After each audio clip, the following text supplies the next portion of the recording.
8 फरवरी को मुल्क भर में मौसम खुश रहेगा। डीजी मेट सरदार सरफराज की बोल के मॉर्निंग शो में गुफ्तगू। कहा, इलेक्शन डे पर गिलगित बल्तिस्तान, अपर चित्राल और मुल्हिका इलाकों में बारिश का बहुत कम इम्कान है। मजीद कहा कि 17 और 18 फरवरी तक मौसम खुश्क रहेगा, सर्दी की शिद्दत बढ़ेगी, बाला इलाकों में पारा मनफी तक गिरा रहेगा। स्पेल चल रहा था ना, 2 फरवरी से शुरू हुआ था। बलूचिस्तान में हवाएं दाखिल हुई थी ईरान के रास्ते से, और बलूचिस्तान में भी बड़ी तेज़ बारिश हुई। फिर वही सिलसिला आगे बढ़ता हुआ कराची में बड़ी हैवी बारिश हुई 3 और 4 की रात को, की दरमियानी रात को। तो वो अब कल शाम तक चल रहा था। शुमाली इलाकाजात में कुछ जगहों में बारिश रिपोर्ट हुई है, लेकिन आज से वो सिलसिला ख़त्म हो गया है।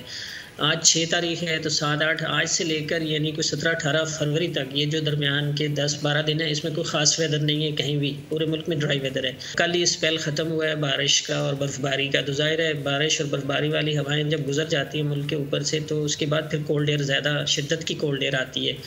तो पंजाब भर में ख़ासकर सेंट्रल पंजाब से ऊपर के जो इलाके हैं वहाँ पर दोबारा से, और इसी तरह से KP, कश्मीर, गिलगित बल्तिस्तान, उधर तो बिल्कुल माइनस में टेम्परेचर रहेंगे रात के, बिल्कुल -6, -8, जो ख़ासकर GB साइड है, और KP के शो जो सब्सक्राइब करें और बेल दबाएं ताकि कोई खबर रह न जाए।